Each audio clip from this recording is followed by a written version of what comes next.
इस वीडियो में हम आपको वैदिक संस्कृति का पार्ट 2 कराने जा रहे हैं जो आपके लिए अति महत्वपूर्ण है।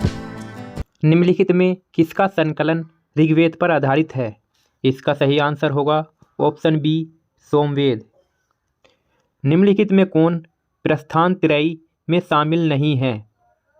इसका सही आंसर होगा ऑप्शन ए भागवत। कर्म का सिद्धांत संबंधित है।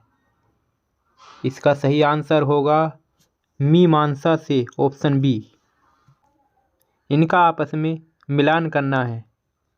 इसका सही आंसर होगा ऑप्शन ए, यानी कि अर्थवेद औषधियों से संबंधित है, ऋग्वेद ईश्वर की महिमा, यजुर्वेद में बलिदान विधि का वर्णन किया गया और सोमवेद संगीत से संबंधित है। चरक संहिता नामक पुस्तक किस विषय से संबंधित है? इसका सही आंसर होगा ऑप्शन सी चिकित्सा से। यज्ञ संबंधी विधि विधानों का पता चलता है। इसका सही आंसर होगा ऑप्शन डी यजुर्वेद से ही यज्ञ संबंधी विधि विधानों का पता चलता है। वैदिक युगीन सभा, इसका सही आंसर होगा ऑप्शन सी मंत्री परिषद थी। वैदिक युग में जो सभा थी वो मंत्री परिषद के रूप में थी। वैदिक युग में प्रचलित लोकप्रिय शासन प्रणाली थी। वैदिक युग में जो शासन प्रणाली थी वो किस रूप में थी? इसका सही आंसर होगा ऑप्शन सी गणतंत्र। सबसे प्राचीन वेद कौन सा है? इसका सही आंसर होगा ऑप्शन ए ऋग्वेद। निम्नलिखित में से कौन भारतीय दर्शन की आरंभिक विचारधारा है? इसका सही आंसर होगा ऑप्शन ए सांख्य। सांख्य, योग, न्याय, वैशेषिक, मीमांसा एवं वेदांत, इन 6 भिन्न भारतीय दर्शनों की स्पष्ट रूप से अभिव्यक्ति हुई। इसका सही आंसर होगा वैदिक युग में। निम्नलिखित में वह दस्तकारी कौन सी है जो आर्यों द्वारा व्यवहार में नहीं लाई गई थी? इसका सही आंसर होगा ऑप्शन डी लुहारगिरी। ऋग्वेद के किन 6 मंडलों को वसमंडल, गोत्र मंडल कहा जाता है? इसका सही आंसर होगा ऑप्शन ए दूसरे मंडल से 7वें मंडल तक को वसमंडल या गोत्र मंडल कहा जाता है। किस वेद में जादुई माया और वशीकरण का वर्णन किया गया है? इसका सही आंसर होगा अर्थवेद। अर्थवेद में ही जादुई माया और वशीकरण का वर्णन किया गया है। आर्य शब्द इंगित करता है। इसका सही आंसर होगा ऑप्शन डी श्रेष्ठ वंश। ऋग्वेद में कुल कितने मंडल थे? इसका सही आंसर होगा ऑप्शन डी 10। आर्य भारत में संभवतः आए। इसका सही आंसर होगा ऑप्शन बी मध्य एशिया से। आर्य जो है भारत में मध्य एशिया से आए थे। कौन सा वेद अंशतः गद्य रूप में भी रचित है? इसका सही आंसर होगा ऑप्शन बी यजुर्वेद। यजुर्वेद जो है वो गद्य रूप में भी रचित है। सभा और समिति प्रजापति की 2 पुत्रियां थी का उल्लेख किस वेद में मिलता है? इसका सही आंसर होगा ऑप्शन डी अर्थवेद। अर्थवेद में ही सभा और समिति प्रजापति की 2 पुत्रियां थी का वर्णन मिलता है। वैदिक युग की प्राचीनतम संस्था कौन सी है? इसका सही आंसर होगा ऑप्शन सी विदत। विदत ही ऋग्वैदिक युग की प्राचीनतम संस्था है। बढ़ते नेक्स्ट क्वेश्चन की ओर। ब्राह्मण ग्रंथों में सर्वाधिक प्राचीन कौन सा है? इसका सही आंसर होगा ऑप्शन बी शतपथ ब्राह्मण। शतपथ ब्राह्मण ही प्राचीन ग्रंथ है, यानी कि एक तरीके से ब्राह्मण ग्रंथ है। गोत्र व्यवस्था प्रचलन में कब आई? गोत्र व्यवस्था प्रचलन में कब आई? इसका सही आंसर होगा ऑप्शन बी उत्तर वैदिक काल। उत्तर वैदिक काल में ही गोत्र व्यवस्था प्रचलन में आई। अनुलोम विवाह का अर्थ है? इसका सही आंसर होगा ऑप्शन ए, यानी कि उच्च वर्ण पुरुष का निम्न वर्ण नारी के साथ विवाह। प्रतिलोम विवाह तब माना जाता है। इसका सही आंसर होगा ऑप्शन बी जब उच्च वर्ण की नारी निम्न वर्ण के पुरुष के साथ विवाह कर लेती है। वैदिक युग में यव कहा जाता था। इसका सही आंसर होगा ऑप्शन बी जो को ही वैदिक युग में यव कहा जाता था। व्रीहि शब्द किसके लिए प्रयुक्त हुआ है? इसका सही आंसर होगा ऑप्शन ए चावल को। चावल को ही व्रीहि कहा जाता है। अथर्व का अर्थ है? इसका सही आंसर होगा ऑप्शन ए पवित्र जादू। प्राचीनतम व्याकरण अष्टाध्यायी के रचनाकार हैं। इसका सही आंसर होगा ऑप्शन डी पढ़नी। पढ़नी ही अष्टाध्यायी के रचनाकार हैं। निम्न में से कौन सी स्मृति प्राचीनतम है? इसका सही आंसर होगा ऑप्शन ए मनुस्मृति। प्राचीनतम जो स्मृति है वो मनुस्मृति है। आदि काव्य की संज्ञा किसे दी जाती है? इसका सही आंसर होगा ऑप्शन ए रामायण। रामायण को ही आदि काव्य की संज्ञा दी जाती है। प्राचीनतम पुराण कौन सा है? इसका सही आंसर होगा ऑप्शन ए मत्स्य पुराण। मत्स्य पुराण को ही प्राचीनतम पुराण कहा जाता है। ऋग्वेद में सबसे पवित्र नदी किसे माना जाता है? इसका सही आंसर होगा ऑप्शन बी सरस्वती को।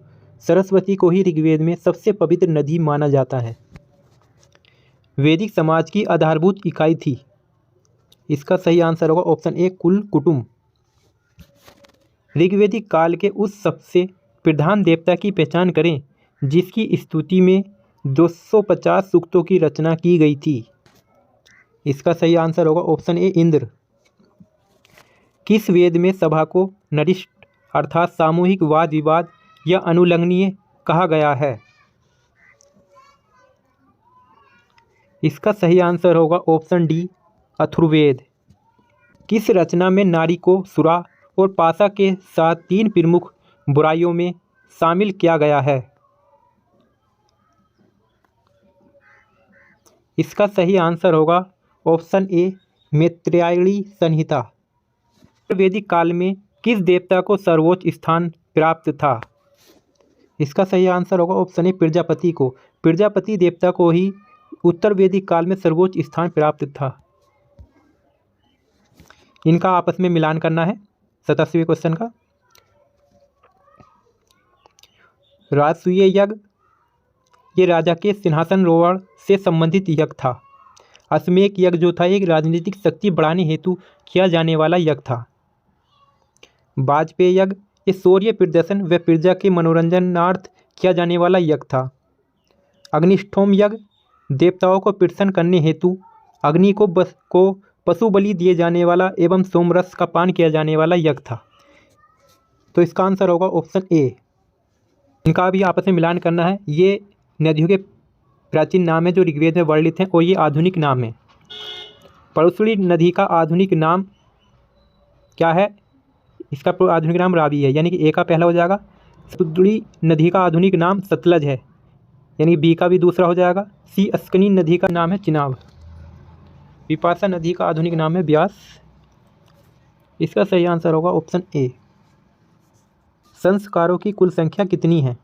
इसका सही आंसर होगा ऑप्शन सी 16। संस्कारों की कुल संख्या 16 है। 3 क्रमों पगों में तीनों लोकों को माप लेने के कारण किसे उपक्रम कहा गया है? इसका सही आंसर होगा ऑप्शन डी विष्णु को। इनका भी आपस में मिलान करना है। इसका सही आंसर होगा ऑप्शन ए, यानी कि पूषण विवाह का देवता कहा जाता है। रुद्र को पशुओं का देवता कहा जाता है। घोष या घो को जगत के पिता कहा जाता है। अदिति को देवों की महान माता कहा जाता है। अदिति को। बढ़ते हैं नेक्स्ट क्वेश्चन की ओर।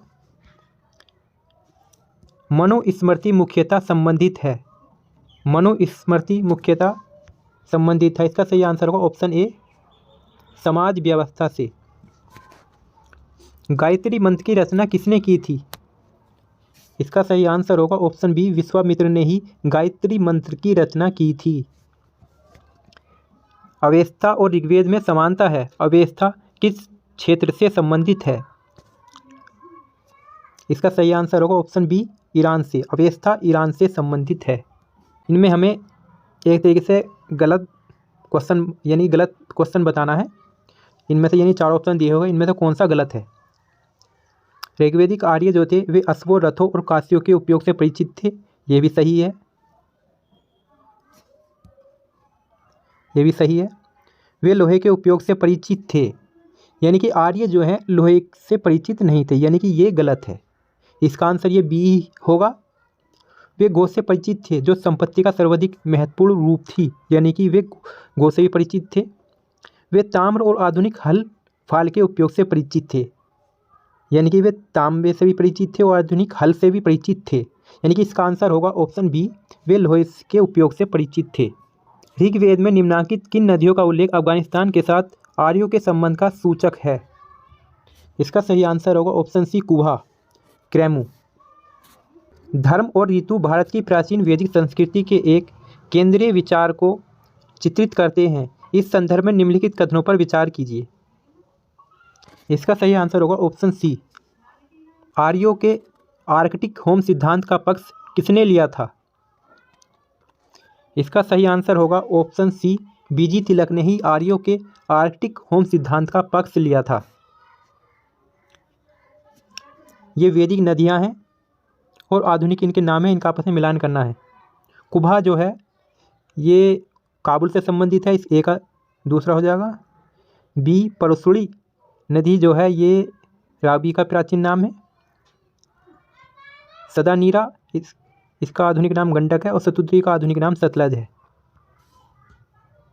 तो इनका मिला इनका हो जाएगा बी, यानी कि 110 का बी हो जाएगा।